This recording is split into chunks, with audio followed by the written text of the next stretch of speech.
Imaginez une seconde que, dans votre pays, tous les distributeurs, toutes les banques, toutes les cartes bancaires cessent de fonctionner du jour au lendemain. Plus rien, le noir complet. Ce n'est pas une panne technique, c'est le résultat d'une décision prise dans un bureau ovale à 3000 km de là. C'est exactement le type de pression maximale que Washington a exercé sur le Venezuela. En collant une étiquette « réseau criminel » ou « terroriste » sur les finances de Caracas, l'objectif était clair, provoquer un blackout financier total, couper le pays du système monétaire mondial, SWIFT, pour étouffer l'économie et forcer un changement de régime.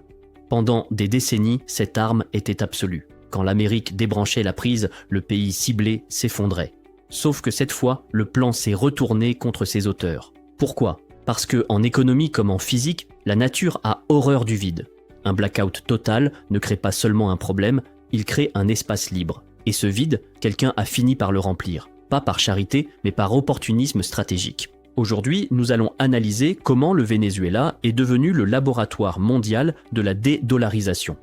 Nous allons voir comment la Russie et la Chine ont utilisé cette crise pour bâtir un système parallèle, un modèle Caracas qui permet désormais de vendre du pétrole en yuan et de sécuriser l'or avec des missiles russes.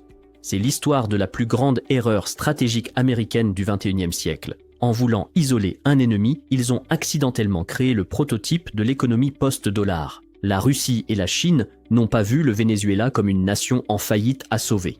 Elles ont vu une opportunité en or massif. Voici un État qui possède les plus grandes réserves de pétrole prouvées au monde, plus que l'Arabie Saoudite, et qui se retrouve soudainement libre de toute allégeance puisqu'il a été expulsé du club occidental. La pression américaine n'a pas isolé le Venezuela. Elle a simplement vidé la pièce de tous les concurrents occidentaux, Chevron, Total, Repsol, laissant le champ libre à de nouveaux acteurs pour reconstruire le système depuis le sol. Quand vous êtes un pays coupé du réseau SWIFT et que vous devez nourrir votre population, vous n'avez plus le luxe de la fierté. Vous devez survivre. Le Venezuela a donc conclu des accords lourds, existentiels. C'est un compromis de survie, échanger des morceaux de souveraineté future contre les outils immédiats pour rallumer la lumière. Concrètement, Caracas a changé les règles du jeu pétrolier. Au lieu de simplement vendre des barils, le gouvernement a ouvert le capital de ses champs pétroliers. Il a donné à des géants russes, comme Rosneft, des parts de contrôle direct. Ce n'est plus une simple concession, c'est un mariage forcé. Et côté chinois, le basculement est encore plus tectonique. Le Venezuela a accepté de libeller son commerce pétrolier en yuan. Ce n'est pas anodin. C'est la première fois dans l'histoire moderne qu'un pays de l'OPEP, situé dans l'hémisphère occidental, l'arrière-cour des USA, accepte officiellement de remettre les clés de son coffre-fort à Pékin plutôt qu'à Wall Street. En échange de ce virage, le Venezuela obtient une bouée de sauvetage immédiate, du cash frais, de la technologie de forage que les USA ne fournissent plus, et une immunité contre les sanctions.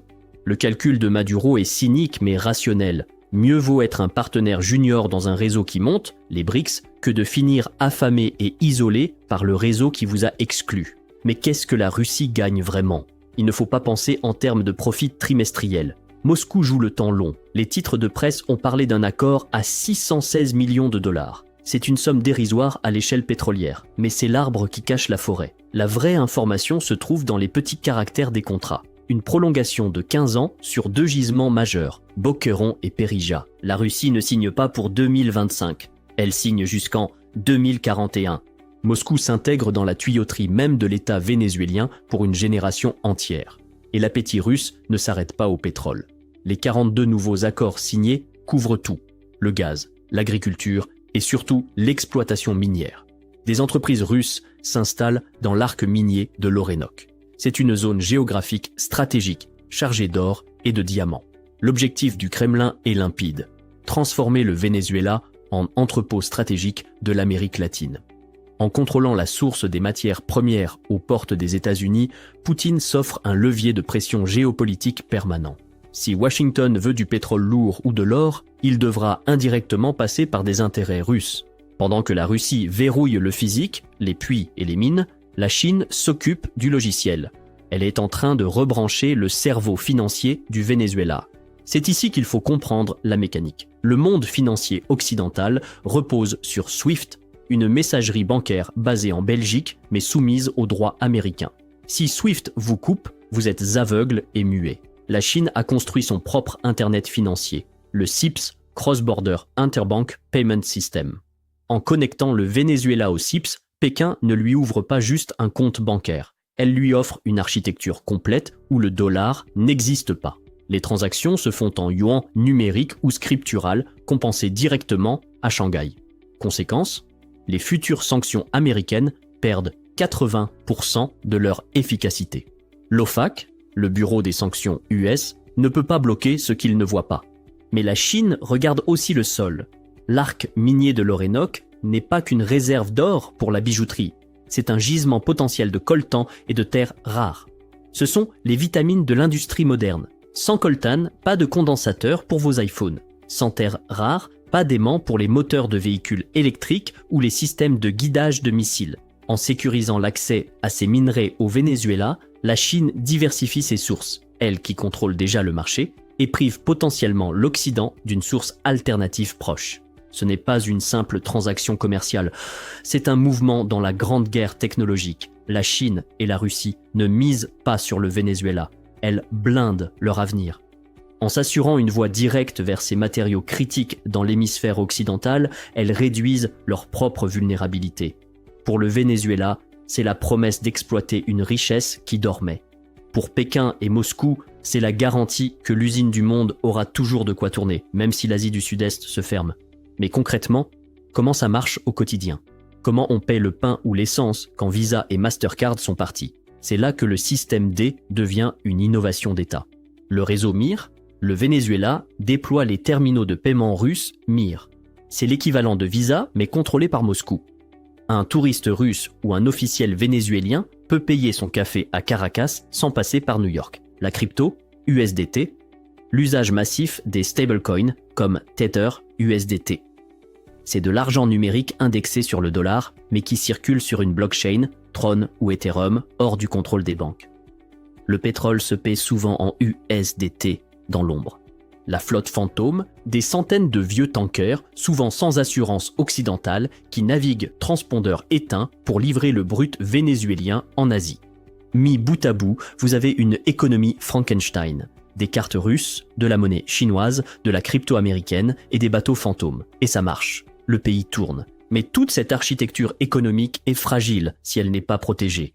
Et si les États-Unis décidaient d'un blocus naval physique ou d'une intervention militaire, c'est ici que la Russie apporte la pièce manquante, la force. L'implication russe dépasse largement les contrats pétroliers. C'est une coopération militaro-technique profonde. Moscou a livré des systèmes de défense aérienne S-300. Ce ne sont pas des jouets, ce sont des batteries capables d'abattre des avions à longue distance, rendant toute incursion aérienne dans l'espace vénézuélien extrêmement risquée pour l'US Air Force. Ajoutez à cela la présence régulière de conseillers militaires russes et de pilotes pour les chasseurs Sukhoi de l'armée vénézuélienne. C'est un système de sécurité clé en main. Le message envoyé au Pentagone est clair. Si vous touchez au Venezuela, vous risquez de tuer des Russes ou de perdre des avions. Cela fait grimper le coût politique d'une intervention à un niveau inacceptable. C'est une dissuasion conventionnelle. Grâce à ce parapluie russe, l'expérience économique sino-vénézuélienne peut continuer sans crainte d'un régime change militaire. En parallèle, la Chine mène la guerre de l'information. Quand Washington menace de fermer l'espace aérien, Pékin réplique immédiatement sur le terrain diplomatique. Le ministère des Affaires étrangères chinois qualifie les sanctions de néocolonialisme et déclare que l'Amérique latine doit rester une zone de paix. C'est un cours magistral de soft power.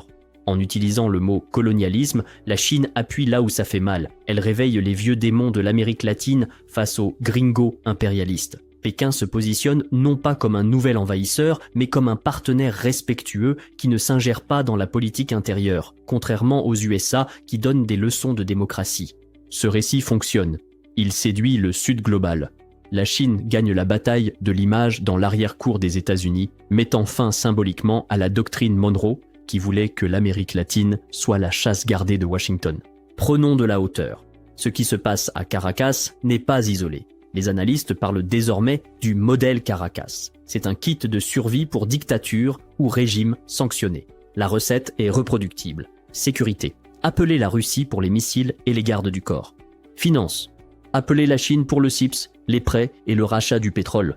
ressources. En échange, livrez vos minerais et votre énergie pour 30 ans. Ce modèle est observé de très près par l'Iran, la Corée du Nord, la Syrie, mais aussi par des pays neutres qui veulent se prémunir contre la wéaponisation du dollar. Le Venezuela a prouvé que la mort économique n'est plus une fatalité. Dernier point, et c'est le plus critique pour l'avenir, l'irréversibilité. Ce qui se construit au Venezuela n'est pas une alliance de papier, ce sont des faits accomplis. Quand vous construisez un oléoduc adapté au brut lourd pour l'envoyer en Chine, quand vous installez des radars russes, quand votre système bancaire tourne sur un logiciel chinois, vous ne pouvez pas revenir en arrière du jour au lendemain.